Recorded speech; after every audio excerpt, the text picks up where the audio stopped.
Hello and welcome to the second episode of This Is a College Show. I'm Giacomo Imperiali, joined by Ben Chadwick, Matt Friedman, and Walter Scott. Got a fun episode, at least for the college football part of the segment today. We're going to go over some more playoff predictions, updates. We're going to go over our Heisman predictions, updated. Also going to go over a couple games of the week, couple big games to watch out for. So I think we're going to start with some playoff content here. Matt, you want to kick it off?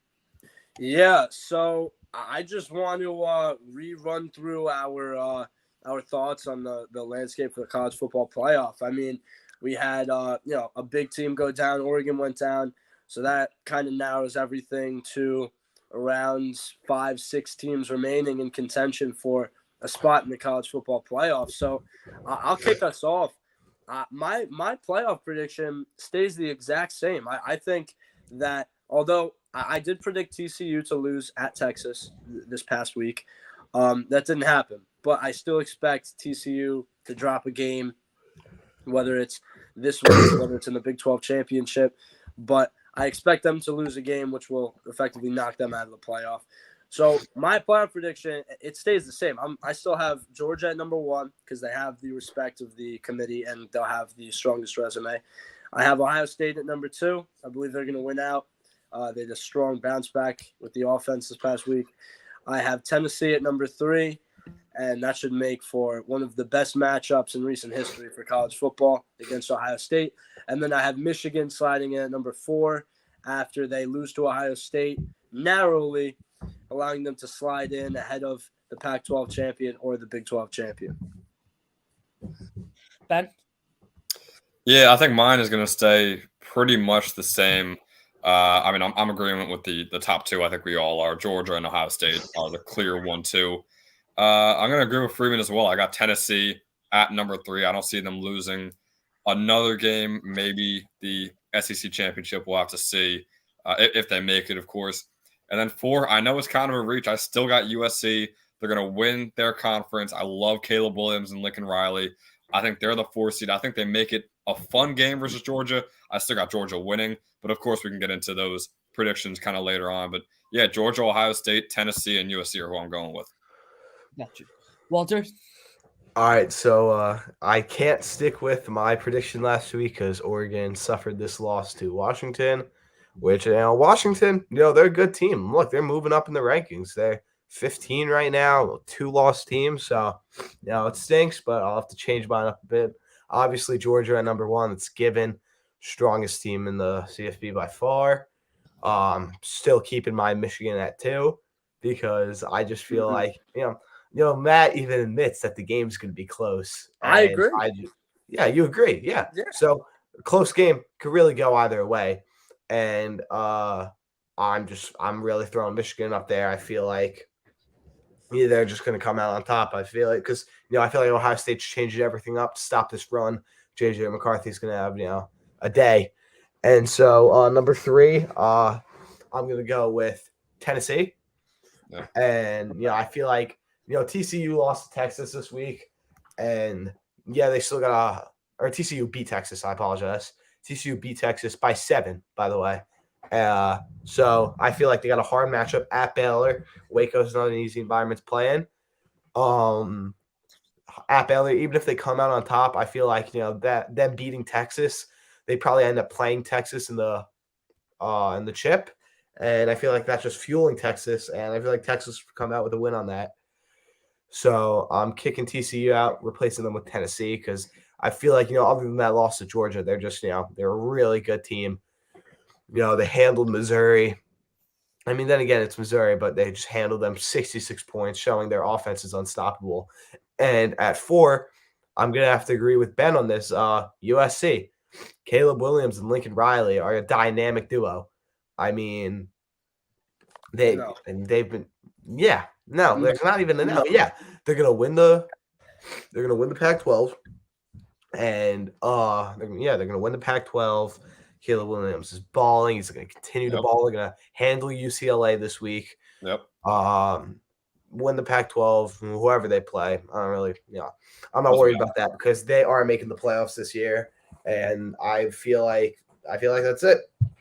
I cannot get behind it. I'm so sorry. Why not? I don't really accept If your you look at policy. USC's resume, Mhm. it's pretty common knowledge that their offense, it's perceived to be very good. Their defense, we can all agree, is very, very poor. Can we agree on that? Their defense is. I don't want to, in comparison to Georgia, Ohio State, Tennessee, sure, but in the grand scheme of things for FBS, no. Say Utah. So this is where I'm getting at here. So if you look at their resume, their best win is at Oregon State. Okay. Don't get me wrong. Going into a hostile environment in a conference game, I can understand how that's a difficult game to come out of, and that shouldn't be understated. But for that to be your best win on your resume, they lost to Utah. That's already happened. So now they either have to play Utah again or they have to play Oregon. This game against UCLA this upcoming week, that's their first and only really big test. And if you look at USC, they play at UCLA. That's a tough game. Going into the Rose Bowl, although it's an incredibly historic stadium, UCLA's attendance, and they don't have much of a home field advantage. But it's still a very good team. Oh yeah. It's a very good team. It should be a good football game. And then they do play Notre Dame. So what I like to look at is I look at the teams that they have to play, and you have to understand that playing multiple very good teams weeks in a row, it's very difficult to kind of come away with a clean sweep. So going into UCLA, getting a win, I could see that happening. Them playing Notre Dame, you're going from UCLA, a very finesse-based team, to then Notre Dame, a very smash-mouth team, and then switch it over to Oregon, a dynamic team with a red-hot quarterback that they haven't seen yet. I just don't see USC running the table and winning all three of those games. I think 1 for sure, 2 maybe, 3 absolutely not. I just cannot see. Absolutely not. Really, I don't see. I think Notre Dame will beat them. I think Notre Dame is too physical. I think Notre Dame is way too physical. Notre Dame lost to Marshall. They run the ball. They play very good defense. And you can't judge early in the year because Notre Dame is a completely transformed team since then. And then they blew out Clemson. Notre Dame just blew out Clemson. Yeah, well, with DJ Uyunglele as the quarterback, DJ's been having a horrible year. Notre Dame dominated on all sides. DJ is a horrible quarterback. But Notre Dame dominated on the offensive end. I like his potential, but yeah, so far he's got potential, but I mean he's proved nothing so far. As of right now, oh my God, he's a bad. So you're discrediting Notre Dame's Clemson win because they had a poor quarterback? Not discrediting the whole win, but I'm pretty sure he threw 2+ picks that game and got benched. Okay, but I'm not saying it's the whole win. Clemson defense. Yeah, and they also went into Syracuse, who was undefeated up until this point, and beat them by about 20. I think it was 17. Man, I'm a Syracuse fan. That is not a great win. That's not a good team. That's a better win than anything USC has on their resume. I agree with that. But that's going to take me into my Final Four real quick. So I'm just going to run through mine real quick. I think I agree with Matt and Ben here. I think the consensus one is Georgia, Ohio State. Number 3, I'm going to stick with TCU, guys. I mean, I get the strength of the schedule. I just think that this team is such a good, proven team that I think that they're going to tough it out, and I think that they're going to stick as that 3 team. I could see why you guys put them out, but I'm going to stick with it. And at 4, I'm going to have Tennessee slide in there. I think that they have the respect of the voters committee, and so that's what I'm going to rock with. I'm going to go there. The more I think about it, the more I can get behind TCU. Don't. They can win. It is possible. You look at their schedule. They've beaten Oklahoma. They beat Kansas in Lawrence, and that's a great win. Then they beat big bad Oklahoma State, who had a fantastic resume up until that point. They beat Kansas State. They beat Texas at DKR. Yeah, you have to look at 5 ranked wins that they have. Yeah, not easy wins. Got to take some note. So, although I think TCU has put together an incredible resume to this point, I just think that one loss. If Michigan and Ohio State keep it close, and Tennessee, they don't really have any more games on their schedule left. If Michigan and Ohio State keep it close, and TCU loses 1 game, TCU's done. They I have no chance.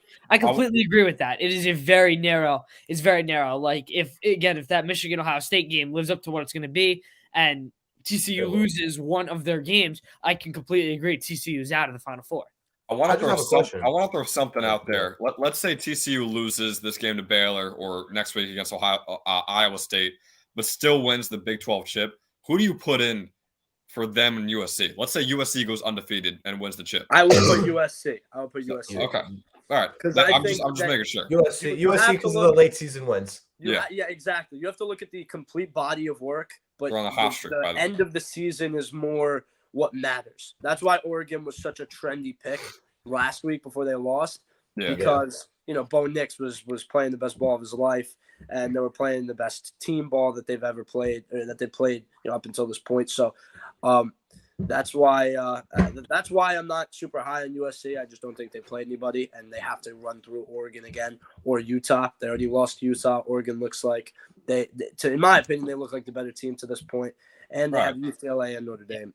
So I think that's going to take us. I think we're going to go to our Heisman predictions first, and then go into a couple divisional stuff. So I think we're going to go with our updated Heisman rankings. So Matt, you want to kick us off here as well?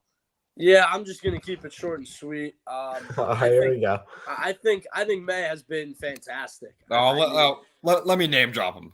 Just say who you want to say. I'll name drop him. Okay. All right. So I'm still going to take the guy who's leading the best offense in the country. Yeah, here we go.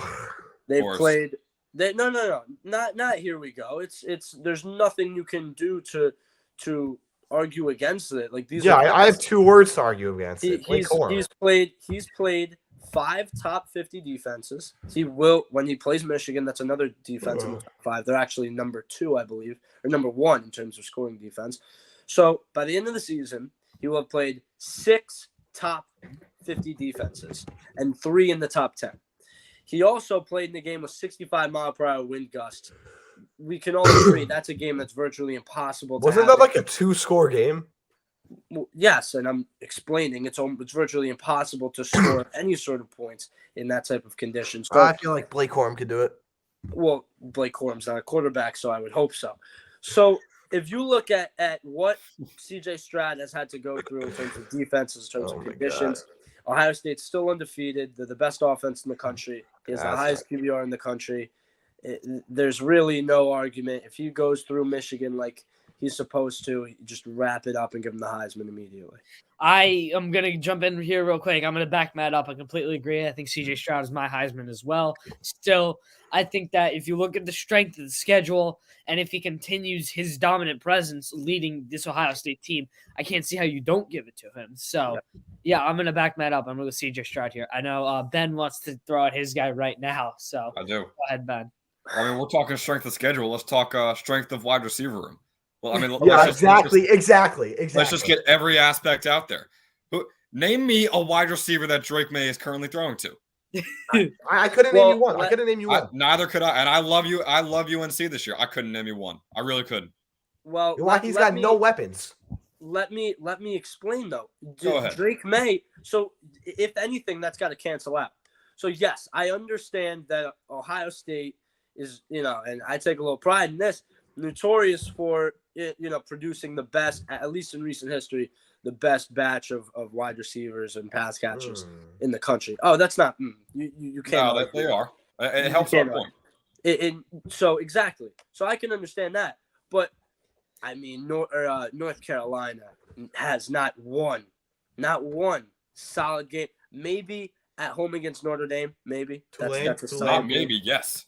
Okay, so they lost that one. 5 touchdowns by Drake May against Notre Dame. They have one game. They have one game on their schedule that is so if you're going to tell me that Ohio State has, a surplus of weapons for CJ Stroud to work with, okay, I can tell you right away that Drake May has had the easiest schedule of any Heisman contender in the country.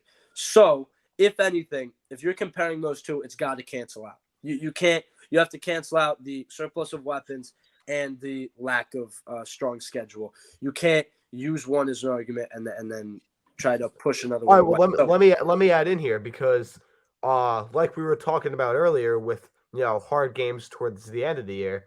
So they just played An Wake okay Forest. Wake Forest team. Yep. Okay, Okay. Wake Forest team. Okay, 36-34 win. Now coming in, They- Georgia Tech they this weren't week, favored. not too hard. Yeah, they weren't favored, by the way, against Wake Forest. Now coming in this week, okay, Georgia Tech. They play a good NC State team. Good team, you can't deny it. Good NC State team, and then number 9 Clemson. So if they win both of those finishes out games, the I year- don't know how Drake May doesn't get. Okay, Drake May isn't okay. top 2 If for he Heisman. finishes out the year, I do not see him. I can see him being somewhat successful against NC State for sure. Against Clemson, Somewhat. if he comes away and plays at the level that he's been playing at all year against very poor defenses, if he shows that same Drake May performance against Clemson in the ACC championship game, I'm okay with giving it to him without Let's go. question, because I mean, that means he'll have he's- his Heisman moment. He'll have played I like that. that really tough defense, but I just don't see I don't see him performing at the same level he's performed against Pitt, Virginia, Duke, and Virginia Tech. He is really about the level nobody he- on the schedule. What about the level he performed against Notre Dame and Wake Forest? I think those are some pretty decent Wake teams. Forest, but Wake Forest. Okay, Notre Dame. Okay, that again that's very early on in the year. Yeah. Wake Forest.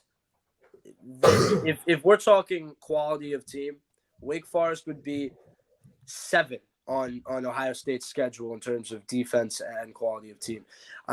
If we're including that windy game in there, I just listed 6 top 50 defenses. Wake Forest defense, they've been rough. They've been rough all year. So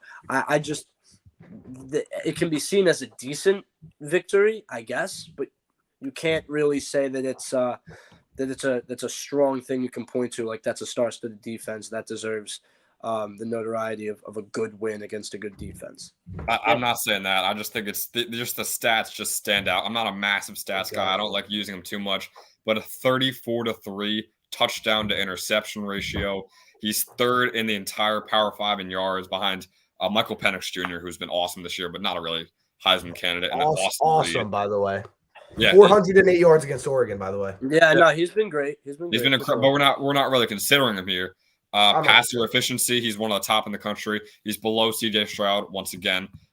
The best wide receiver room, one of the best wide receiver rooms I've ever seen, especially when the Smith and Jigba comes back. See, the problem I'm having here is I think me and Walter think Drake May deserves it, but once again, Stroud is gonna win it. Yeah, which sucks. I'm not locked on that yet. I still think You it's aren't? the winner. I still think it's the winner of. I feel like the Heisman moment will be the winner between Blake Corum and CJ Stroud, the winner of the Michigan-Ohio State game. That's So what I Wal- think. So Walter, can I just point something out really quick?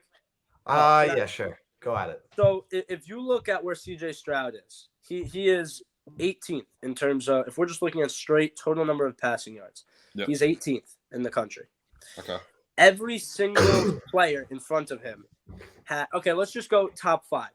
Every single player has 250 or more passing attempts, while CJ Stroud has 180. That's a huge, huge difference. And I understand CJ Stroud has those weapons. But we already talked about the defenses that he's played. He just hasn't been given as much of an opportunity to throw the ball as Drake May has gotten. So if you give Stroud the amount of attempts that Drake May has had throughout this year, Stroud's going to be number 1 in yards. Stroud's would be number 1 in touchdowns. I can't see how you put anyone. I mean, to be fair, I think you're looking at completions right now. CJ Stroud has 277 attempts. Yeah, I was about to say I'm like Drake May 108. has 360. That's on me. But 277 to Drake May's 361. Drake May's had the opportunity to throw the ball almost 100 times more than CJ Stroud has.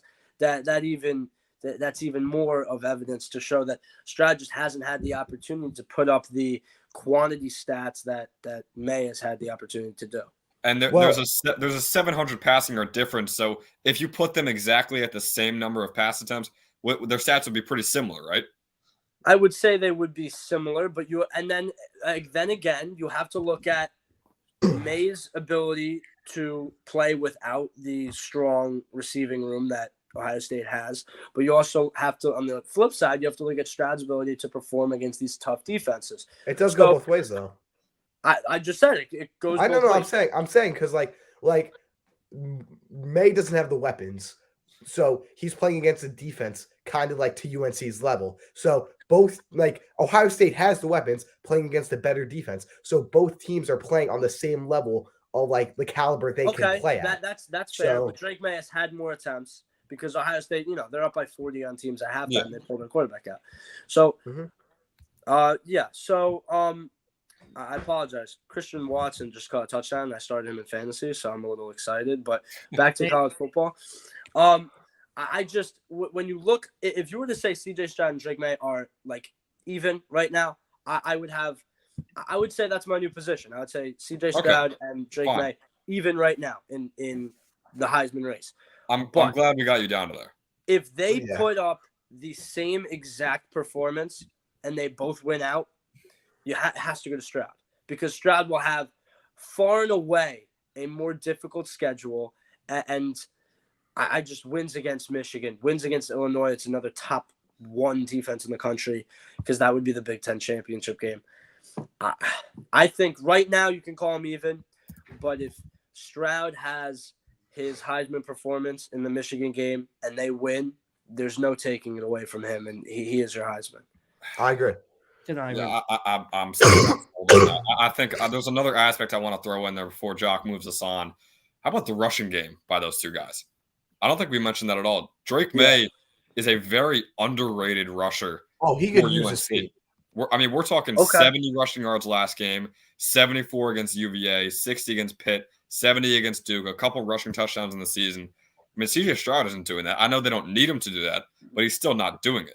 It's another dimension of the game that just poor. It's partly great play by Drake May, but it's also the poor UNC defense, and I understand that clearly will make Drake May worse and his team worse, but for Drake May's stats, it helps him because it gives the ball, it puts the ball back in his hands late in games, more often in games, not where Ohio State's defense, they stop the other team and then it turns into more of a running game. And if you watch Ohio State games, it's more of a slow death of the other team. It's not just punches to the mouth like a UNC game may turn out to be. If you look at UNC and Wake Forest, that was touchdown for touchdown.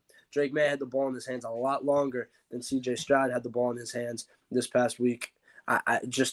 It comes down to volume. That is why you're seeing the higher numbers next to Drake May's name. Right now, I can call him even, but you're not going to push me past that.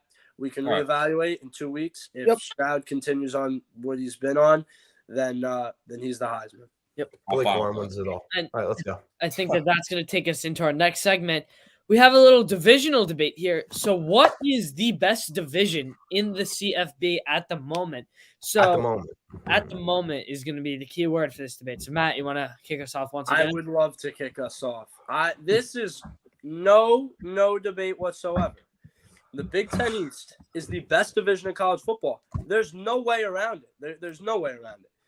It's the only division in football that has 3 teams ranked in the top 15 and 2 in the top 3. So you're talking about Ohio State number 2, Michigan at number 3. Undoubtedly, those. So I'm assuming I'm not assuming. I'm telling you, the only division that could stack up is the SEC East. I understand the Georgia-Tennessee combo versus the Ohio State-Michigan combo. Those are the two. You're talking about number 1 and number 4 versus number 2 and number 3. They're separate. Georgia's East. Oh wait, no, you're going East or you're going West? You can't say the SEC West because the wow. SEC. You're going to tell me if we're talking this year. If we're talking this year, who's better, LSU or Ohio State? Well, Jock, are we talking this year or are we talking just in general? I was under the impression we're talking this year. We're talking at the moment, I'm pretty sure. So we're talking about this year. What is the best division in college football? It's the Big Ten. It's the Big Ten East. If you compare the Big Ten East with the SEC East, look at the heavyweights. The top 4 teams in the country, number 1 and number 4, Georgia, Tennessee, are in the SEC East. And then you look at the Big Ten East, number 2 and number 3, Ohio State, Michigan, are in the Big Ten East. So I think it's only fair because you're splitting hairs at that point. They all cancel out. You could even say that Ohio State, no, they cancel out. Tennessee's, all 3 of those teams are undefeated except Tennessee. Tennessee's only loss was to Georgia, so they can all cancel out. But the SEC East, who's your next team there? Florida? I mean, you're comparing Florida with a Penn State team that, once again, they have 2 losses, 2 Ohio State and 2 Michigan. They've rolled through everyone else they played against, and no one else in the SEC East stacks up even close to where Penn State is at this year. That's why the Big Ten East is just better than the SEC East. As a Florida fan, it really kills me to say this, but any other year, I'm obviously turning you down. But this year, the Big Ten East will solidify its spot as the best division in college. Wow, let's go. I love an agreement. I'm thinking, I saw this was brought up. I'm gonna argue this, dude. Florida, go Gators, but I just can't. I mean, the stats say it all. Yeah, I mean, if we're talking as a whole, the SEC versus the Big Ten, I am such a Big SEC Ten wins advocate. in a second. The SEC wins, and this is where I don't like to get caught up. I think that the whole concept of it's just different in the SEC. I think that is just baloney, in my opinion. I think that, if we're looking at LSU, we're looking at Alabama, we're looking at, obviously LSU and Alabama haven't been terrific this year. And then Georgia, Tennessee have been great. Those are powerhouse teams. If you're looking at, SEC, there's no doubt about it. They put 2 to 3 very, very good national championship contending teams into the conversation each year. No question about it. But people walk around and say, a game at Jordan-Hare in Auburn, that's a really tough game. It's just not true, because we saw Penn State go in there and roll them. So the concept of the SEC, there's no off week. Yeah, there is. There's an off week every other week. They have an extra non-conference game. They play, East, West, South, North, St. Joe's University in week 11. I believe that's who Georgia played either last week or this coming week. Yep. But I mean, Mississippi State, that's a free win. Texas A&M, talk about blown expectations. They are coming in. Desmond Howard's pick to win the national championship is 1-6 in the SEC. They had the greatest recruiting class of all time, pretty much, coming into this year. And somehow screwed it up. Yep. And then Auburn, they look atrocious. They're 4-6. People, you can't use them as a strong team. We know any other year, I mean, these teams are looking solid. But also any other year, LSU has been very on and off in recent years. Tennessee has never been this good. So, and Georgia, never's a bit much. When I say never, I mean since we've been old enough to watch college football, Tennessee is not. All right. Yeah. I mean, I've been watching college football since I've had the womb, but that's just okay. Tennessee did come out of nowhere, though. Let's be honest. Yeah, they came out of this nowhere. Year. They're not this year, perennial powerhouse. No one expected this. I think we're gonna let Ben talk real quick, and then we'll move on. I just wanted to bring up. I mean, I know this isn't exactly at the moment, but also, I mean, we're all in agreement, so I'm not really arguing against anyone here. How about USC and UCLA joining? I was just about to say that. They're joining the big. I mean, how crazy is that? Those are 2 top 15 teams right now. One of them is in college football playoff contention. I mean Texas and Oklahoma to the SEC as well. I mean, guys, it's just 2 super conferences. That's what it is at this point. That's what college football is. It's the SEC, which is a lot more fun, in my opinion. I just call me a little old-fashioned, but I just love the maybe I'm willing to accept the fact that maybe my opinions are skewed because ever since I was a college football fan, I've grown up an Ohio State fan. We're a year in, year out national championship contender, at least in the conversation. And, we've won about half, or if we win this year, over half of the last 10 Big Ten championships. So that's not fun for him. I mean, it's fun for me. It's fun for me. Oh, yeah. I can understand, if I look at it objectively, I can understand where the appeal comes from. I just kind of like flex the normal way of things. But this is a question I'd like to throw out to you guys. I want to hear really quick because we could spend more time on it at a later date. What are your top 3 conference before the merge, before USC and UCLA go to the Big Ten, before Oklahoma, Texas go to the SEC? Right now, who would you say, in order, your top 3 conferences are for basketball and football combined. Like, are we Oh, aware so of the just question? schools, just schools. I'm saying if you take, so for example, the ACC, take their strength in basketball as a Basketball. conference, and then the strength of football as a conference, and kind of like push it together. And then what Yeah, I know what you're saying. I know conference what you're is the saying. toughest? I don't even want to kick it off. Actually, I will kick it off. Big Ten. I will put Big Ten 1, and I don't think there's any way you could argue that. Oh, And it's definitely Big yeah. Ten 1. it's 100% Big Ten 1. I mean, they're undisputed number 2 in college football, and then on occasion they'll beat the SEC. And then I think they're undisputed number 1 in basketball, without question. So I would put Big Ten 1. I would put the SEC at number 2. I agree. I think, it's hard to SEC's argue definitely with the strength, that Tennessee's been bringing, that Arkansas has been bringing, and then Kentucky's been doing it forever. For number 3, it gets tough, but just with the, I think Clemson really does carry the ACC in football, and It really does. conference. But I'm still gonna have to go with the ACC as the third best conference. Yeah, I would say so too. SEC, yeah. Like Syracuse just goes on those weird like roller coasters. We're like, oh, are they a playoff contender? Yeah, And then, like, yeah, they're making a bowl game. Yeah, you're right, but it's tough though, because I don't think the Pac-12 is in any way like in contention for one of these spots. But low key, you gotta look at the Big 12, because That's what I was just about to say. They've been holding their own recently in football, right? Like TCU And basketball, they always do. Basketball, they've been one of the best out there. You look at Texas, Texas. you look at Kansas, you look at Baylor, you look at. I mean, There's I'm going to make my switch. I'm going to say Big Ten 1. I'm going to say SEC 2. I'm going to say Big 12 is going to slide into number 3. All right, I'm going to go. I'll just do this quick so we can move on. I'm going to go Big Ten, obvious number 1, SEC, obvious number 2, and I'm going to agree with you, Matt. Big 12, number 3. They can hold their own in both sports, especially. I mean, they like run college basketball sometimes. And there goes Matt. So we'll move on to Ben. I thought I was going to switch it up with the Big 12 at 3. I'll be different. I'll go Big 10. I'll go SEC at 2. And then, we'll throw ACC at 3 just for. Yeah, they're really switchable. You can just switch them around always. And then the Big 12 at 4, obviously. But the 3 and 4 is set. And so are the 1 and 2. For sure. Yeah, absolutely.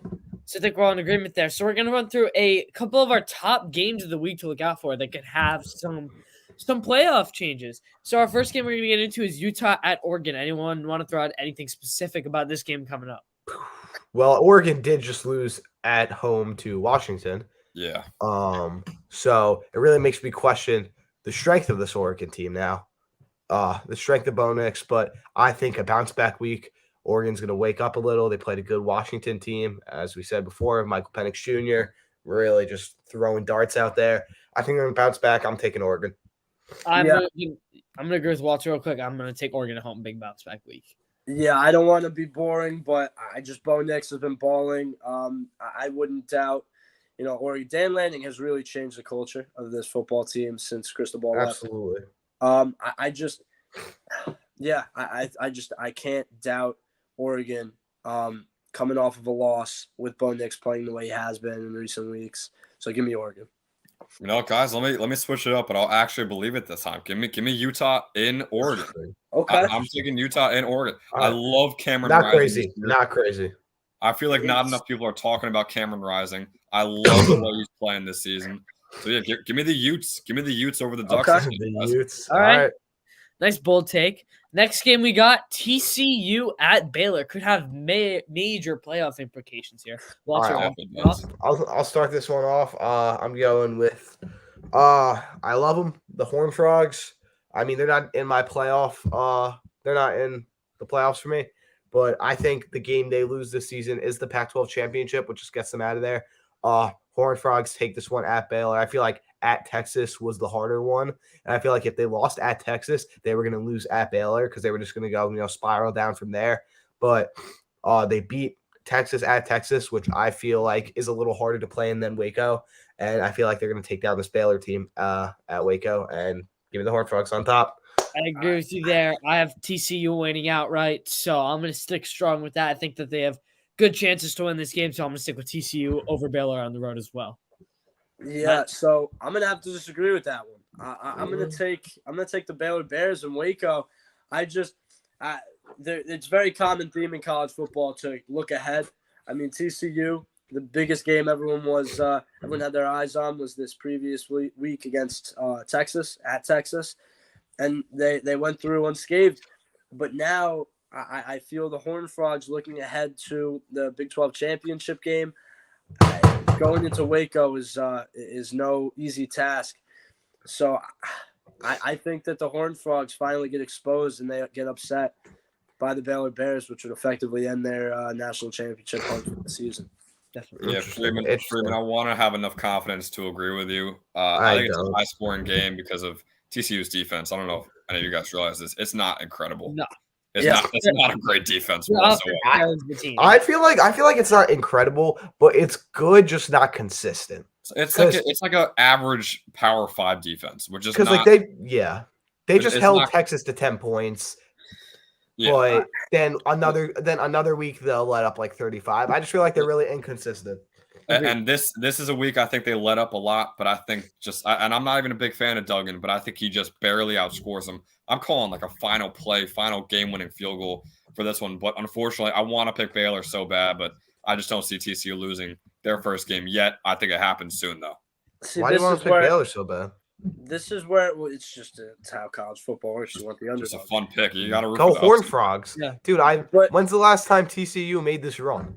I consider both underdogs in a way because TCU is underdogs because no one's really counting them to make the playoffs or do anything. And then the Baylor Bears are clearly just underdogs in this game because they're going up against the number 4 team in the country.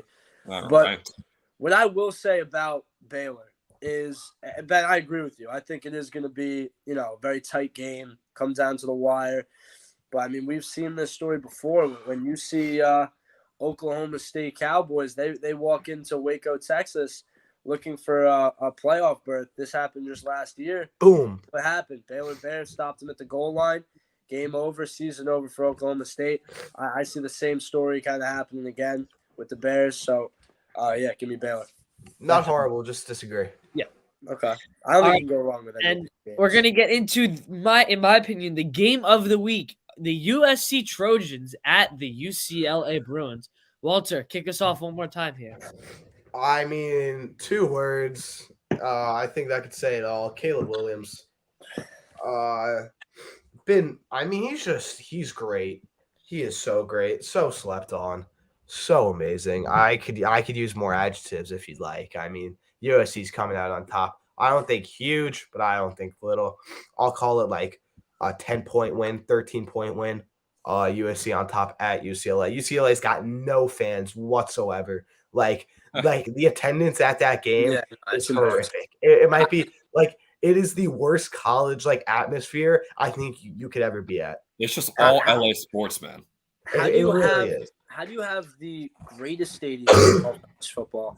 Most iconic stadium ever. And you have your best football team in recent history, potentially since Josh Rosen, the hero in UCLA. Exactly. And your attendance is lower than it's ever been. Yeah. There's like two students show up at the game. Yeah, speaking for me, I've been on campus at UCLA. I was just there 2 years ago. I mean, no way. I mean, it is beautiful over there. And I mean, obviously the Poly Pavilion for basketball. The Poly Pavilion for basketball is always loaded, but the football games at UCLA, they're dreadful. I mean, nobody's there, and it's crazy, especially for this good of a team. So, but I'm gonna have to agree with Walter here. I'm gonna take USC over UCLA on the road. I think that they're gonna continue their run. Matt, you want to go? Yeah, I mean, I'm gonna say, I do think I've spoken on it earlier. I do think that UCLA will lose. USC will lose one of these upcoming games, whether it's to UCLA, Notre Dame, or in the Pac-12 championship. I don't believe it's going to be this game right here. I think UCLA, their time's run out a little bit. They haven't really played many quality opponents. So I'm going to take USC's high-powered offense to outscore the UCLA Bruins and come away with a win this week. Ben? Yeah, and Jock, you mentioned you went out to UCLA a few years ago. I was also at I went to the Rose Bowl. My favorite team, Penn State, played USC in the Rose Bowl. in I didn't even know. 2017. Wow. They did. And the No, outcome of I that didn't even game, know you were a Penn State fan. That's interesting. a massive one. So I could Actually, be he throwing them, established it last week. If you paid attention, I could be throwing them in the playoff predictions right now, but I won't. I'll stay humble. But guys, that game ended in a 52-49 loss for Penn State. USC won 52-49. I see a very similar game in this one. how'd you sleep that night, Ben? Oh my God, I think I might have cried myself to sleep, almost drowning my own tears. It I was, just it was one of the greatest football games I've ever seen, and I can't. I think we've all had college football moments like that. It hurts so bad. Mine was when Florida threw the cleat. That was Yeah, personal. That's a tough Yeah. one. I may have I had myself. to sleep. I went upstairs and bawled for 15 minutes. I didn't even watch the end of the game because I knew it was over at that point. Yeah. Like I just went upstairs and cried into my pillow. That and Friedman, I don't know if you remember when Ohio State just kind of knocked Penn State out of the playoff contention and just threw themselves in there, even though Penn Which State one beat. was this? There were several. We talking? No, you know which one I'm talking about. This is like Are one we of the talking first years about of. Benjamin Victor going up in the air, catching it, running to the end zone? We talking? I'm talking where Penn State blocks the Ohio State field goal to win the game. They win the Big Ten Oh, championship.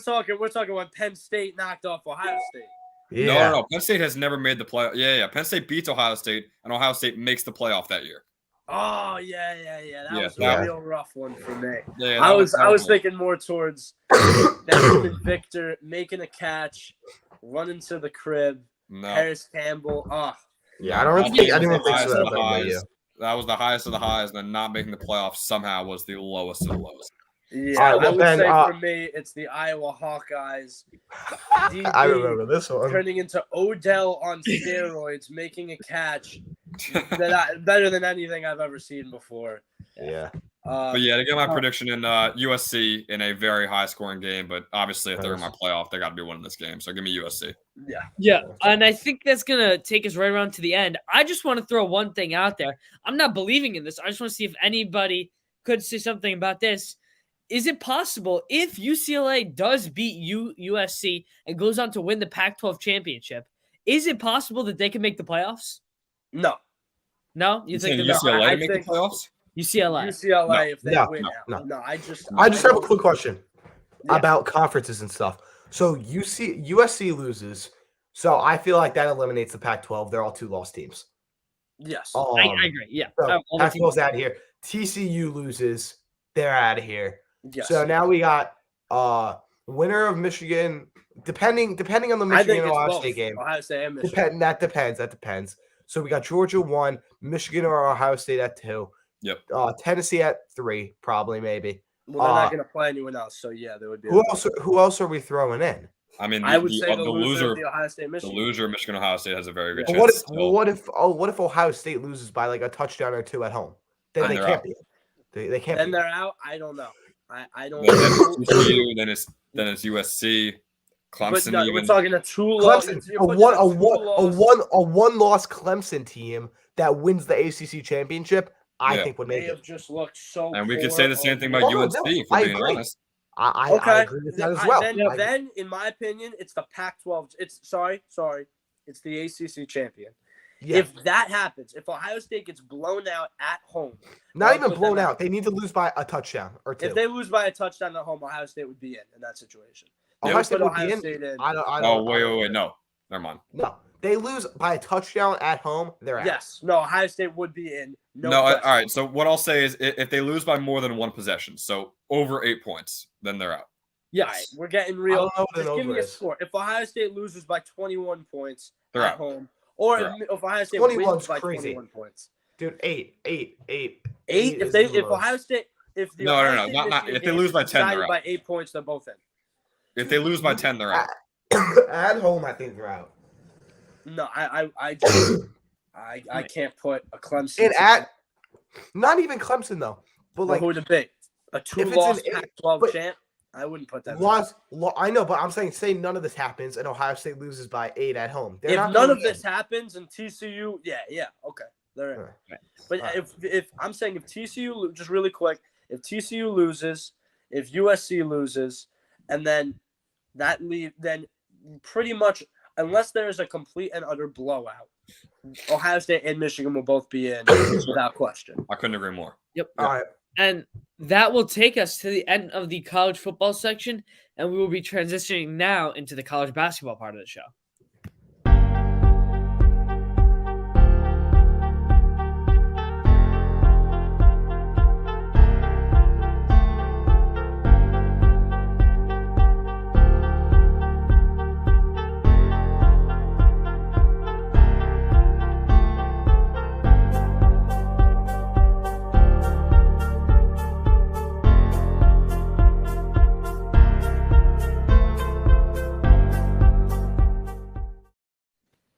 And just like that, we are right back. The same faces, some different topics. We're going to head into the college basketball section of the college sports show. So, guys, let's get it right started. All the teams played a few games, a couple of big games that we got to witness, some more big games coming up. We'll get to that a little bit later in the college basketball section. But let's talk a little bit about the biggest risers after the first real week and a half of college basketball. So, Walter, I'll throw it to you first. Oh, well, thank you, Ben. So, starting with risers, I mean, I don't really know where to start, but I personally like to say fallers, but we'll start with risers because I feel like there hasn't been any teams who specifically rose all the way up. Just teams who are slow, just teams who rose up a little bit from where they were ranked on the AP poll. Yeah, I think that's originally. Fair. So, There's one. Walk. There's one. Give us a team, Walter, and then we'll hit walk. All right, we hit walk. I mean, I personally think riser Indiana. Okay. I'll go Indiana. I feel like from where they were given, I think it was 16, 17 on the AP poll. They're now 12, 3-0, looking really good, playing really good basketball. I'm gonna go Indiana. Jock.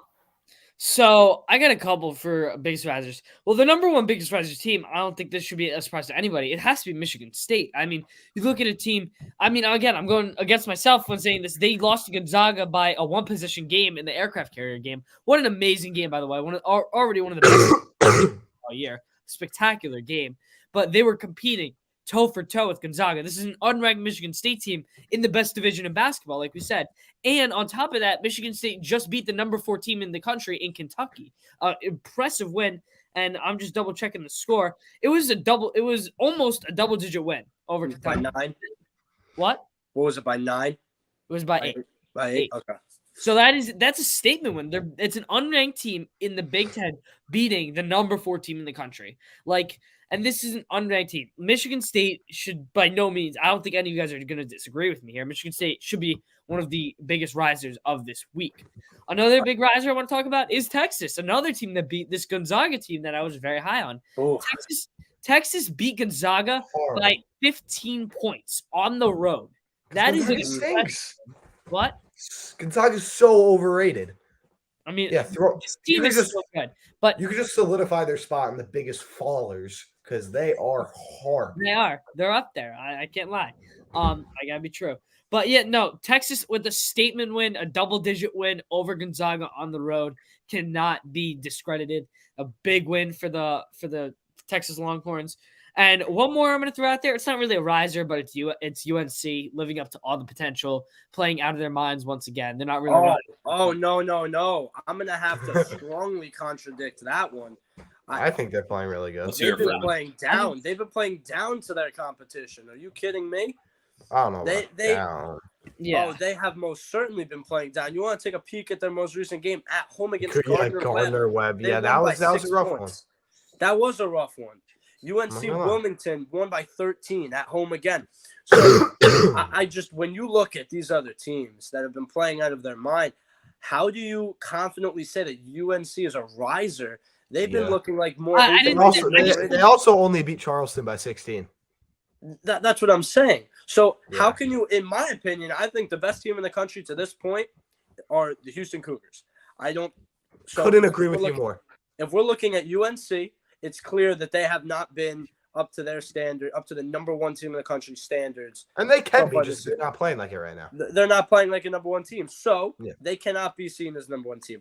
Gonzaga, I mean, Jock, I respect you Where do we for, even have to for eating start? that take. Well, Matt, I think you should do your risers first, and then we'll get into your followers. I mean, how many risers can you really say? I think you guys hit them Exactly. all with about 3 games through the year. Yeah, it's not a ton. We'll get into the biggest fallers. All right, followers. Right now, or should I continue with the Houston? You can continue with Houston. All right. So if you look at North Carolina, they're obviously not playing up to speed of number 1 team in the country. Gonzaga, I respect you for eating that take, but you said it yourself. They just do not look good whatsoever this year. I know. And then you look at Kentucky, just got knocked out by Michigan State. That leaves Houston, who's looked very impressive.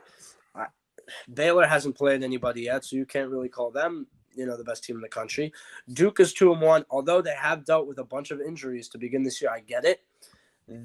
This is in no way where the standings will be at the end of the year, but Duke can't be seen as the number 1 team in the country. I think it's pretty obvious. I think Houston has to be the number 1 team in the country as of now. I agree with you, but but that Duke loss cannot be discredited. I mean, a ton of injuries, and they're playing Kansas on the road. I mean, definitely, but I could not agree with you more. Yeah. I would say Houston is the best team in the country at this moment. Yeah, so I agree with you. I'll hit some fallers here, and I'll start us off. Let me talk about the Gonzaga Bulldogs. I mean, Oh my they god, knocked off by Michigan State, and I No, think we can not all knocked agree- off the loss, but they won by 1 or 2. Knocked off. Excuse me. Knocked off by Texas. Yeah, Knocked off by Michigan State. and a close So game to Michigan. We can agree, but we can agree Michigan State is a very underrated team. Oh, based 100%. on how they're not ranked in the polls. From what I've Easily seen, a top from what I've 10, top 15 team. in Yeah, the I don't know. country. I don't know how they're not ranked. I'm not sure either. But That's Also, true. I So just want to win- throw one thing out before we continue. I love Tom Izzo, the team he's building right now. That's all. I mean, yeah, he's like that's a yearly thing for Tom Izzo. He's always at the top of college basketball. But if you look at Gonzaga, I understand Michigan State is greatly exceeding expectations this year. For Gonzaga to only have a 1-point win at home against the Michigan State team, it was the aircraft carrier game, neutral site. okay, then excuse me. But if they, But yeah, it's Michigan- still a very close game. to lose by, There's to no win by defending one- it. There's no defending I'm it. not defending it. I'm To just win saying by it was a 1 neutral point site. is not up to number 1, number 2 team in the country standings. No. And then Not to at all. Against an turn around and unranked get team at the blown time. out by Texas. Yeah. Gonzaga, in my opinion, is not even close to a top Yeah. 5 team at the moment. 100%. Where do you put them? Are they in your top 5? No, not at all. After what I've seen, they beat a unranked Michigan State team. Oh, again, I don't understand how they're not ranked, but they beat a They'll be ranked Correct. this week. So Michigan State team by 1 possession. And I watched the Gonzaga Texas game. They didn't stand a chance. Texas was up by 22 at one point in the second half. I mean, it wasn't even close. Texas was blowing them out all game. I mean, Gonzaga has looked pitiful. They just don't look good. And Yeah. I'll be the first one to say, I will go back on my word. They do not look like the team that I thought that they were going to be in the preseason. They do not look good at all. I want to throw something out there, guys. I know we're talking about Houston for number 1. Does Texas have any case for the number 1 team right now?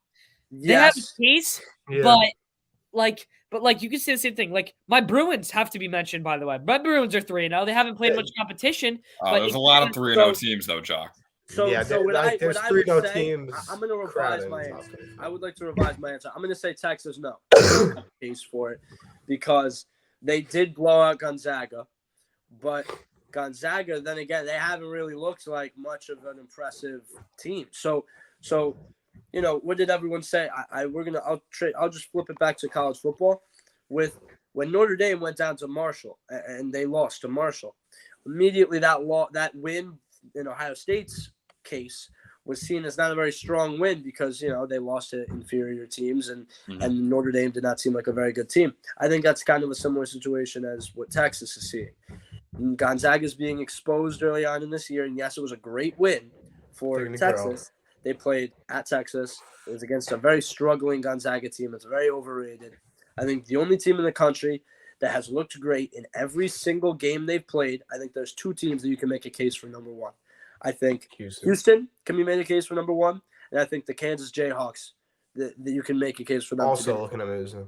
If you look at UNC has not played up to speed. Gonzaga lost. Kentucky has lost. Duke has lost. Baylor hasn't played anybody. UCLA hasn't played anybody yet. Yeah. So Yeah. That's and that's Well, if you go ahead, UCLA again.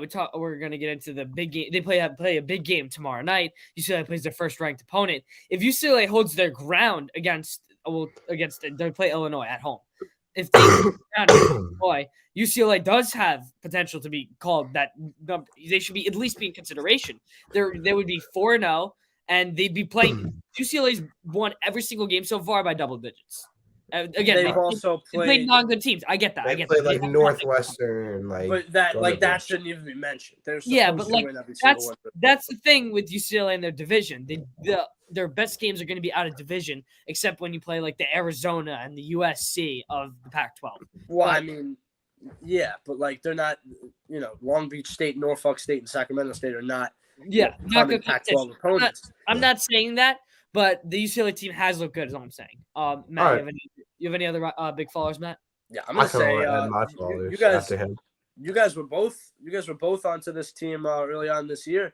Oh no, you're gonna take it. You're gonna take it. Ah, dude, they're like TCU. I mean, I couldn't agree more, Matt. It's like lost to Northwestern State. Yeah, that beats Lamar by 11, and then beats AR Pine Bluff, whatever it was, by 1. It's like I took them to be my Final Four, like when we did our way too early Final Four. I took them as my dark horse. I'm like, dude, Horned Frogs, baby.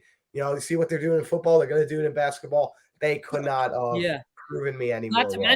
Not to mention the guy me and Walter most high on, Mike Miles Jr., did not look impressive at all that game. Had a really bad game shooting wise from 3. Dude, he looked like he never touched a basketball in his life. I was very surprised. I mean, I didn't watch the game, but I saw the stats at the end of the game. I watched the game. It was horrible. I turned it off like midway through the quarter. Yeah, it was just TCU didn't look good. I mean, props to Northwestern State. They were in the game the whole game. There was never – I don't think that there was a double-digit deficit for either team the whole game. I think it was a close game throughout the entire longevity of the game. Plus, they won. So, yeah. Keep that out there. Yeah. I also have give us some followers, Walter. Fallers. So this isn't a ranked faller. I feel like just so early. The whole top. I mean, the worst record in the top 25 is 2-1, and then the rest, there's 4 2-1 teams. The rest is 3-0. It's kind of hard to determine the top fallers. Obviously, UNC hasn't been playing good, like we just mentioned. TCU. I'm gonna hop on a team that usually makes the tournament that just looks really bad right now, and they're my own team, the Florida Gators. They usually end up making the tournament. They just lost to FAU and by 2. It was horrible. And then they beat the game before. They barely beat Kennesaw State. They beat them by 10. So I just feel like, again, we just talked about comparing the conferences before. We put SEC at 2 because of the way that they dominate football and basketball. If you're just a big name program like that, and you usually make the tournament, you usually get yourself at least a 10, 9, 8 seed in the tournament. I feel like you should be performing way better than you are. I know it's early, but they're just really on the downfall right now. Yeah. So that's a team I'm going to throw out there that nobody really watches, expects to talk about because they're not ranked. But it's just so early to talk about all these ranked teams, and we kind of covered a lot of them. So I'm going to throw them out there. Yeah, well, also the problem with that is I know, Walter, you probably watched the game too. Castleton looked great in that game. He looked great. Kyle Lofton, they were giving him the ball like we said we was going to get all those touches coming in as transfer. And he couldn't do anything. Well, he did nothing. Disappeared. Played awful. That's the actually kind of did worse. Yeah. Like if we didn't give him the ball, I would have liked that better. But anyway, they're on the downfall. Kind of need to pick it up. Ben, you got anything to add to these fallers? I actually do. I mean, you want to talk about Florida? You team might as well throw out another team very similar to Florida, probably a little bit worse, but definitely falling after their last couple of games. Syracuse Orange, guys. I felt like that one was coming sooner or later. It's a historic program. Recently, they've been on and off. When they do make the tournament, they make some crazy Elite 8, Sweet 16 runs. 2-3 zone. The zone defense. No one knows how to play against it. It's just it never works against the guys in the ACC because they figured it out. But I mean, guys, you beat Lehigh by 18. That's a solid win. You should have beat them by a little bit more. Nothing to complain about. Then you lose to Colgate by 12. You lose to Colgate by 12. lost to a Matt toothpaste. Matt the comedian. And you lost to a toothpaste brand. How do you- Okay, Guac. We Yo, did. Good call. Good call. I mean, Joe Girard is the best player for the boys this year. Put up 14 points in 33 minutes. That was pathetic. Yeah. Yeah, Also- that's a horrible performance. and I Jim ball out Boeheim- more in my CYO games Yeah, and Jim Boeheim has to be put in the home. I'm done. I'm done with it. in the home. I mean, Wow. why is he like? He had some awesome runs 30 Hall years of Fame ago. coach, Hall of Fame career. But He is now. Now Time let to him hang it up. retire and go. Like just Yeah. he's got to move on. Yeah. There's I mean, actually, there's some decent talent on this team. He recruits fairly well, and we should consistently be making the tournament. He just Mhm. doesn't play the guys he recruits. Yeah. He recruits. makes He no just can't sense. transform them. Yeah. It's that, and he just doesn't play him. They just never see the floor. So And like, I it's don't clear. understand at all. it's clear he's a And fantastic. then they all transfer out. He's a Yeah. fantastic game coach. I mean, there's no one tougher to play than the Syracuse Orange in a big time game. You know, we've seen it in March. Yeah. In terms of developing the talent, Oh, no man, one it's does so it worse. frustrating. no one Yeah, does I it. know. It's- Jock, let's hear some. Yeah, I'm gonna throw out two more followers that we have not mentioned yet. I know expectations weren't high on them, but I'm gonna go back to Florida. Another team on Florida. All right, so we It's gotta did be mention them. FSU, the Seminoles. I mean, again, as a Florida fan, FSU is 0-3. This is a team that normally makes the tournament. They looked awful. They lost by 7 at home against Troy. Yeah, that's Troy pretty College. bad. That is a pitiful loss for a team that, I mean, again, as a Florida fan, FSU normally makes the tournament year in and year They out. Even if they're not the high seed, they normally make the tournament. This Mhm. does not look like a normal Florida State team. They're 0-3. They have shown absolutely nothing. They've gotten blown out in 2 games and lost by almost double digits to Troy at home. Awful so far. Have shown me nothing. And then just because of the loss that we talked about earlier, I can't say that they've fallen too much, but Kentucky also has to be mentioned here too for their loss against Michigan State. They lost by against Michigan State at home. Michigan State, again, one of the biggest risers team. But Kentucky did not look good in that game either. They did not show much. I mean, the defense was impressive. Sure, you could say that. But they could not score. They did not score. And that was the simplicity of it. They just did not score against Michigan State. So for that reason, I have to put them in my followers category. Really, really quick before we wrap this up, I want to just go around. Who are you more confident in for the rest of this year? Gonzaga or Kentucky? Both of them had, either losses or very close games to Michigan State. I want to hear who are you more confident in for the rest of this year, Gonzaga or Kentucky? Let me go last. All right, I'll go first then. I want to make this as clear as I possibly can. Kentucky. I have zero faith in Gonzaga. Zero. I'll just leave it there. Jock, you want to go? I'll hop in just to agree with Walter. I'm all in on Kentucky too. I loved him before the season. With how Gonzaga's playing, I love him even more over Gonzaga. So I'll take Kentucky as well. I hate it when I'm wrong. I hate it. But Gonzaga has shown nothing. It's flat out. They've shown nothing. And for that reason, I would have to say at the moment, I would say Kentucky at the moment because Gonzaga. That's not the question. You can't. That's not. No. The rest of the season. Yeah, we're gonna make you do it. Really And quick, by the way, there's I'll only chime one in. right answer. I'll chime in what you think. I agree. Gonzaga has not shown anything. Has Kentucky shown anything to you either? More No, than they Gonzaga shown. has. They've That's shown- why. They've shown a little bit more. They've shown a lot more. They've shown a good defense that shows flashes of scoring, but hasn't scored effectively. Gonzaga has not been able to score effectively. Gonzaga's game plan has been the same. They've been What shut about- down. Their defense has been poor. I mean, I don't understand how. I think both of them have some similar performances to start this year. I think you have to look at, when you're analyzing defense in 3 games of the year, in my opinion, I think when you're analyzing teams this early in the year, you can't look at things like defense and offense because shots are going to fall, people are going to get hot, and defense, you're just kind of getting your legs under you. But, wins and losses, they don't lie. When I look at both of these teams, neither of them have looked very, impressive early on this year. But I'm going to look at Big O, Oscar, Tshiebwe. I mean, we're talking about the defending Wooden Player of the Year. This has to be, when you're led by the best player in college basketball, and your supporting cast is on par with the rest, with Gonzaga. I think Kentucky has to be seen as the bigger threat. They have the best player in college basketball. That's all you need to know. And for that reason that they have that man, I'm gonna have to say Kentucky. I'm gonna have to say Kentucky. It's a clean sweep then. Yeah, I think we'll move right on then to the top 5 games of this upcoming week. I'm very excited. Actually, all of them are just in the next few days. So let's start it off. I think we're just doing this for Friedman, just to give him the Buckeyes. It's a very good game. We got Ohio State at San Diego State on Monday at 9 p.m. So, I'll touch on it first before Matt takes it. Let's go in the same order the whole way through. So we'll go Jock, Walter, me, Ben. Right, sure. Sounds good. Again, we're gonna take our pick for the game as well. That's what we're doing. That's oh my God, that is sounds good. Good Ohio State team playing one of my favorite sleeper teams in the country at San Diego State. Do not. I'm sorry. I'm going to jump in. I'm going to defend my Buckeyes real quick. You cannot call them your favorite sleeper team. They're not a sleeper team.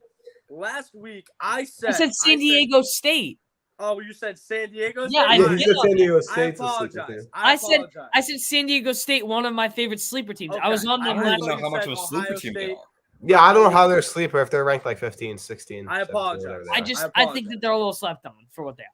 So I think they're a little slept on, but not totally like slept on. What do you think? Not with this ranking. I think they're pretty fairly ranked for me. I think they're fairly ranked also. But I think that they are a very good team. So, I just really quick, I apologize. I thought you said Ohio State. No, you're good. Any fake love after last week? I would put my foot down real quick. No, you're good. I got you. And for that reason, I'll keep it. I think San Diego State's gonna blow out Ohio State. I don't even think the game's gonna blow out. Can I go next? I think at home, 9 p.m. game, nice hot winter night in San Diego. Night. I think the Aztecs. I would take the Aztecs by double. That's verbal irony. By double. So Walter, you go. I'll take the Aztecs by double digits in this game. Double digits is crazy. All right, so I'm taking the Aztecs. I'll just keep it a Buckeye. I'll keep it a Buckeye 50 with you. I'm taking the Aztecs.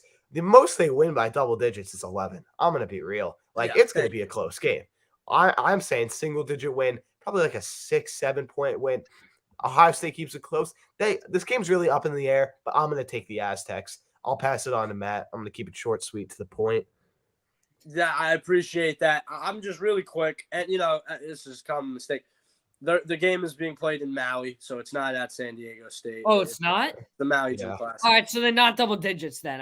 It'll be a closer game then, I think. All right, well, I don't know how San Diego State's a different atmosphere. I don't think the atmosphere establishes that much. Quality atmosphere to the point where this is no like Big Ten. Even because of the fact that they're not at home, I'll take back the double digit part. I'm still going to stick with San Diego State, but not by double digit. Okay, well, I don't. The other part that really left me baffled was a warm winter nut. I don't even. Dude, that is verbal irony if I've ever heard it. Yeah, it's just I don't. It's not an outdoor game, but yeah, I know. Anyway, I'm gonna say, put some respect on the Buckeyes. Oh my God! I'm gonna have to take that. This isn't an oh my God. I think we all saw this. I think we all saw this going from a mile away. No, well, I knew he was going to take Ohio State. I mean, do I hate it? No, I don't hate it. I can't handle the disrespect of the oh my God. I didn't tell you Ohio State was going by 30. Yeah, that was crazy disrespect. I'm not going to lie. Ohio State is going to win, and I'm hearing moans and groans when both not of from you me. just not from this side. When both of you just agreed that it was going to be a close game. Your pick. I think it's a toss-up. So I don't want to hear. No. That's all, John. Ohio State, I feel, is going to win. Sensenbaugh is like he's coming out as a true freshman, averaging 17 a game. I understand the comp hasn't been there, but also playing time hasn't necessarily been there. He's only played 17 minutes a game. But this Ohio State team, I mean, we're young, and young teams, you don't really know what you got yet. So they've looked, I don't want to say they've looked impressive, but you look at other teams who they haven't messed up yet. Like some of these other teams in the top 25 have. They haven't dropped a game to teams that they shouldn't drop a game to. They've done their job. And I think that San Diego State, they hang their hat on defense. They've done it for years. Ohio State, this freshman-driven lineup with Zed Key down low, he does a very good job at drawing fouls. I just think that Zed Key and the Bucks will get them in foul trouble, and that'll lead to an Ohio State win in Maui. And I don't think it's an outrageous take at all. I mean, like I said before, San Diego State, I think, is a fairly ranked team at number 17 at the moment. I think Ohio State is very close to being a top 25 team, if I'm being honest. I think they should be. If they're ranked 25 right now, I wouldn't be mad at all. No, I believe they received the 5th most votes out of any team not in the top 25. So effectively leading on like 29. Just asking, was number 1 Michigan State? Because it should be. Number 1 was Michigan State. I mean, this is from the initial rankings. Yeah, it should be Michigan State. I mean, so we're talking like a team that very well could be top 25 against a fairly ranked number 17 at a neutral site.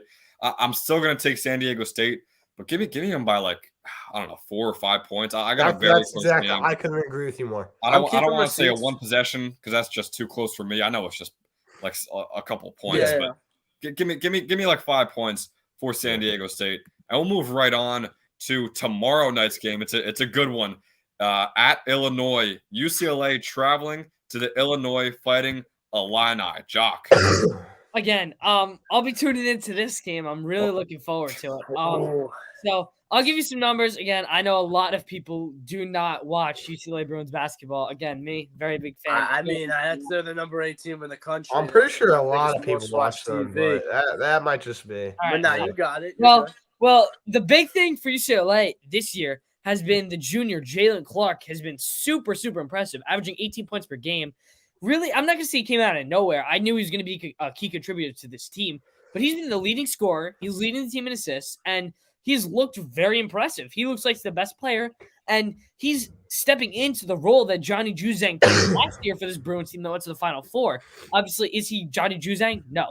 He's making those strides to step into that role, and he still has the same 2 great players around him in Tiger Campbell and Jimmy Jaquez. Not to mention, they get help from Amari Bailey, the freshman, who's averaging 13 points per game as well. And the fact that they just got Adam Bona back from injury, the 6'10 center, is even better. Like, this team is becoming very complete.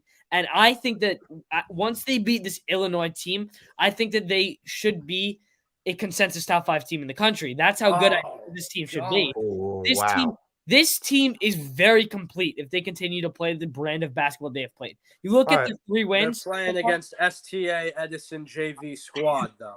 So we need to see this complete basketball team play against Illinois. If they walk away with a 10-point, if they walk away with a win against Illinois, okay, and it looks impressive, okay. But that's what I'm saying. That's my point.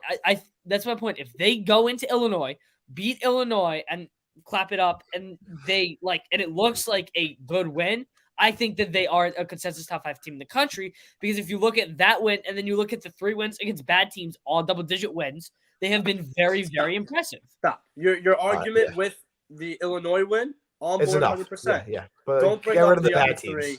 3. Come on. Anyone's beating them. I'll step in here and establish my pick. So we all saw Illinois last year through the tournament, through the regular season, dominant. All right. How do you assert dominance? You win a big game like this. I love UCLA, but I'm Terrence Shannon Who's Jr. going to dominate the game for Illinois? Tell me. Who's going to dominate? Terrence Shannon Jr. and Matthew He's Manning. the real deal. He's good. The best player in the court. He's good, but you're going to tell me if you look at the numbers side by side, Jalen Clark has been a All right. Again, Jalen Clark's playing against STA Edison JV team. If you look at the numbers, Terrence Shannon has been better than if we're looking at numbers, that's the case. Yeah. So how do you assert dominance? You win a big game against number 8 UCLA. At home, too, Illinois is taking this one. Illinois is moving up. UCLA is dropping down. I think this will be a close game. This will be a close game. Really quick, this game's being played in Vegas. Yeah. All right. These neutral site games. Let me get that edit in. All these neutral site games or all these games now are going to be neutral site games. It's kind of tough because I feel like if UCLA was on the road against Illinois, I feel like it would be a UCLA favorite game. I mean, an Illinois favorite game. But the fact that it's a neutral site kind of throws a little wrench. But the fact that It's not is neutral just- too. It is a stay Yeah, away Vegas from is UCLA. Yeah. Vegas. I mean, if you really do the geography, Vegas Yeah, is it's right next much to closer to UCLA. California. Just another reason why I think UCLA is going to dominate Illinois. in Yeah. this. Yeah. So that's not I'm happening. gonna hop in. You just said it would be. But you just I said like it would be to a see close game. How do dominating- they dominate them if it's a close Yeah. game? It's gonna Can be- I hop in here? Can It's I gonna hop be- in? Go ahead, Freed. Go ahead, Freed. So it really pains me because I'm really not necessarily a fan of this UCLA team in being mentioned in the same breath as Kansas, as a healthy Duke team, as Houston. So I don't think UCLA is a premier team in the country. I think they're on tier 2 or tier 3. I'm a fan of Illinois. Tier 2 team. I could agree with that. I'm a fan of Illinois. Terrence Shannon is the best player in the court on tomorrow night in Vegas. He'll be the best player in the court, and in my opinion, that's without a doubt. Senior guard leadership. He packs it all. 23 points per game. I understand they've been playing nobody, but this is finally his time to shine. He's had a long line of guards ahead of him. I just don't see Illinois beating UCLA. It's right in UCLA's backyard. UCLA, I agree, is a very complete team. Illinois cannot shoot free throws. They lose so much contribution from last year and in their March Madness run. So I think Illinois is going to get lost in the shuffle a little bit in this Big Ten conference. And I think UCLA, although very good, I don't see them beating. I don't see them being a top 5 team, but they are very good. They will beat Illinois this week. That's understandable. I mean, yeah. If Illinois wins, it's not going to be close. Or, I mean, it's going to be close. I take that back. Sorry. If Illinois wins, it's going to be close. They lose, I'll own up to it. I feel like this is a game they could grab. They could, assert their position, flashbacks from to last season. They could, really ball out. If they lose, understandable. It's going to be a close game. Yeah. Just wanted to throw one thing out there before Ben gives his pick on the game. Matt mentioning that UCLA is one of the more complete teams in the country. That was true. But, I mean, the UCLA problems has been their big men situation. I mean, losing Miles Johnson was obviously very detrimental for this team. But you're looking at Adam Bona, a 6'10 forward, stepping into that center role, coming off an injury. It's huge for this UCLA team. He adds that dominant center presence that they needed. That's what the problem was last year. Miles Johnson gets hurt. They're playing guys like David Singleton, who's like 6'8", 6'7" at center. And that's how big do you want guys to be in college? Like you guys, yeah, exactly. But I'm just saying, there are no like, 7-footers growing on trees. But I'm just saying, you need UCLA was playing a 6'7" forward one time at center, like that. You can't do that. Like UCLA 6'7", okay, but you don't need a 6'11" mountain. Well, I mean, 6'10" Adam Bona is good, and it completes UCLA team. Ben, you want to go ahead? Yeah, let me get my take in. Jock and Freed all agree with you. Jock, I know you're a massive UCLA fan, so you'll be happy to hear this, even with my limited college basketball knowledge. UCLA, I think they're a fringe top 10 team, probably top 15 if we're being honest. Yeah. Illinois is a top 25 team. I think they're a bit overrated as well, alongside UCLA, but still UCLA is the better team in this one. It's more of a home game than for Illinois. So give me UCLA winning this one tomorrow night. Next game we got Texas Tech versus Creighton at the Maui Classic. So Jock, we'll go right back to you. Oh man, I am looking forward to this game to say the very least. Here's what I want to say. I already know Matt and Walter are both going to take Creighton. Let's be honest. I already know that that's going to happen. All right, dude, just let me hear your pick. All right. Well, I'm very high on this Texas Tech team. I like them a lot, but I just can't see them beating Creighton. I think Creighton has established that. Didn't you just come at us for already picking? Yeah, I don't want to hear anything. Well, I know you two are very high on them. I'm high on them, but not as much. Like I think that they can be beaten. Okay, I never said they're going 36-0, but I know. Neither am I. I'm saying you guys are higher on them than I am. So okay, I really love this Texas Tech team this year, and I so badly want to pick them to beat this Creighton team in a big win. So bad, but I can't see Creighton losing this early. I can't see Creighton losing. So Creighton's having give me Creighton in a close game. Okay, I'm gonna say what Giacomo said minus 75 words. I'm gonna say Creighton, probably like 8 to 10 point game. Give me Creighton on top. Matt, off to you. Yeah, I'll take Creighton. Texas Tech always well coached. Creighton actually had a rough start to their game against UC. They did have a rough start. I saw that today. Yeah, it was about a 7-point game with a couple minutes left in the half, but Creighton pulled away. I think Creighton's a very underrated team. They definitely got to figure it out. And we'll see how they progress, against Texas Tech, and then when we go into the Big East play. But yeah, I'll take Creighton against Texas Tech. Yeah, I'm not going to give any reasoning because I don't think I could. I'll switch it up. I'll get Texas Tech in this one. Why not? I love it. Who cares? I could not tell you why, but let's go Texas Tech. I love them. Let's do it. Next game we got Virginia versus Baylor at Vegas. Jock. Give me the Bears. I love the Bears this year. I like the defensive presence that they bring. The great scoring team. I am not high on this Virginia team at all. They're good. I'm not very high on this team at all. I do not like the expectations that are being put on this team. A very young team, not as established. Obviously, Virginia a couple years ago was very established, but I feel like the Virginia team not as established of a team. And looking at Baylor, a team that just won the national championship. I love Baylor in this game. Give me Baylor. All right, so I mean, I don't have the years Giacomo has, but I haven't really heard any of these expectations put on this Virginia team. They're ranked 16th in the country. All right, that's really not that much of an expectation compared to Baylor, I right? think that they're a lower team than that, to the very least. All right, well, I'm still taking the Bears. Dude, they're so powerful. It's crazy. It's like they're like I compare them to the Georgia of college football. They just look so strong, so dominant. They like let their presence be felt on the court. Give them the Bears by 15. All right, Yeah. Freeman. So, Jock, you mentioned an experience out of this Virginia team. I agree. I think they're a little bit overrated to start this year. They're not really led by any key signature player. They're a younger team is my main concern. They're younger, and I'm going to also say that Baylor is younger too. as well. Yeah, So- but I feel like Baylor coming off the national championship and still having some pieces from that team. Obviously, losing Davion Mitchell is bad, but they still have some pieces from that team. I feel like that gives them a bit more experience than this Virginia team. I just when your point guard Keontae George, he's leading your team in minutes, and he's a true freshman. I can't call them experienced. They got the ball in his hands the most. Is the most inexperienced guy in the country. You can't be more inexperienced than he is. So I think that Baylor will come away with a win here. But I don't trust their youth to really blow them out like Baylor should in this game. I think that Baylor wins in a somewhat narrow victory.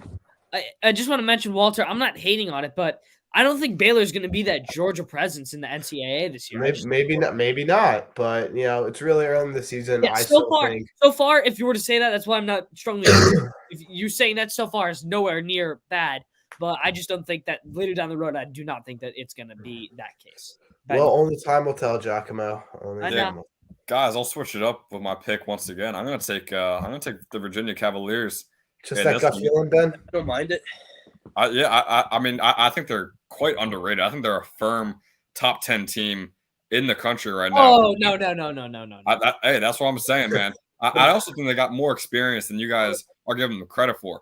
I mean, Franklin is 22. He's a sophomore, junior kind of age. You got Beekman and Cafaro. Cafaro's got some Argentinian pro experience under his belt. So I think there's a little more basketball experience than we're giving them credit for. And I got Virginia in Vegas in this one, guys. So we'll move on. We'll move on to arguably the best game of the week. There's a few games we've already gone through that could have that title, but we got Kentucky at Gonzaga or versus Gonzaga. Let me do the research for where it's at. But Jock, who do you have in this one? I know. I hate it again and again, and I know I'm going to get hammered for it all year. Gonzaga has shown nothing. They have shown nothing. And for that reason, for how badly and detrimental this team has been so far, I'm going to take Kentucky on the road against Gonzaga. Because it pains me. Timmy has not looked dominant like he has. I think he will progress throughout the season like he always does. He's a great player. But really, I hate being wrong here. Matt hammered home the point that he lost Nembhard and Holmgren, and it's really showing. He has no help. I mean, he has no help. It's throw the ball down to Drew Timmy down low. Yeah, they just clamped up or gets a lucky bucket, and that's it.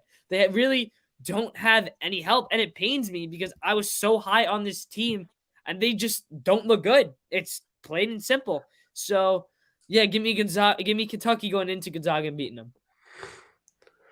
All right, so I'm a little hung up on this game. I mean, obviously, I was talking all my talk about Gonzaga before. Still stand by that. Don't like them. Overrated. I feel like they're coming. I just don't. I'm gonna go Kentucky, but I feel like Gonzaga's coming into this game fueled. So that's why I was a little on the ropes because they just lost to Texas. They're getting all this hate. But I'm still picking Kentucky. I just feel like Kentucky's got more to offer than Gonzaga does. And once Kentucky beats Gonzaga, everyone will realize how overrated they are, and they'll go down. I think that a 20-point loss, that an almost near 20-point loss to Texas really opened up a lot of eyes. Even this game will too, even more. But I think an almost 20-point loss at home against Texas was bad. That was bad. Yeah, that is pretty bad. All right. Yeah. So I'll take it next. The game is being played in Spokane, Washington, at Gonzaga. I'm gonna take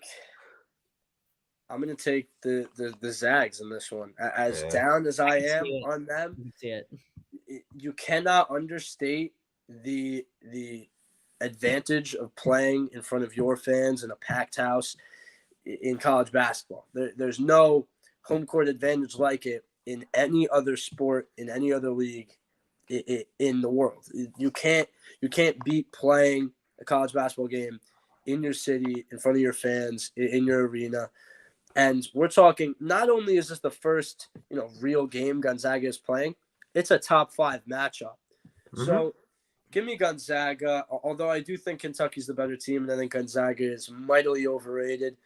I think Gonzaga is going to pull away with this one. They're playing in front of their fans first time this year. Spokane's going to be jumping. So, yeah, let me get the Zags. All right. Yeah, I'm kind of it's a toss-up for me. I think it's closer than some of you guys are making it out to be. I think Gonzaga's offense this year is playing pretty damn good. I'm not going to lie. They're looking good. Kentucky's defense is looking incredible, though, and their offense is still elite of the elite. So give me Kentucky in a very close one. It's going to be less than 5 points at the end of this game for me, at least. Can I throw one? I think it was that the last game of the week. It is. Can I just throw one thing out there? I want to mention one team that, again, I think they're slept on year in and year out, and the most fun team to watch in college basketball. No, is the Arkansas Razorbacks at Rocky Top. Oh, absolutely. I love this team so much. I actually shocked you said something smart. I couldn't agree more. Arkansas has 3 20-plus point wins against no-name teams. Well, actually, that's a lie. I played South Dakota State, and they beat them by 40. So, I mean, that's another Stop mentioning the teams that would make the GMC Red Division. But like, this team, I cannot wait to see Arkansas. They're not ranked right now, but they're 3-0. I cannot wait to see this team in the tournament. I love this Arkansas team at Rocky Top. He loves them. All right. I think that's going to do it for the episode, guys. Over 3 hours of content in just about 3.5 hours of real-world time. So, I mean, crazy day for St. Joe's Media. That's Tennessee, bud. Today, boys. We went insane, but hey, great content for the people. So for Giacomo Imperiale, Walter Scott, Matt Freeman,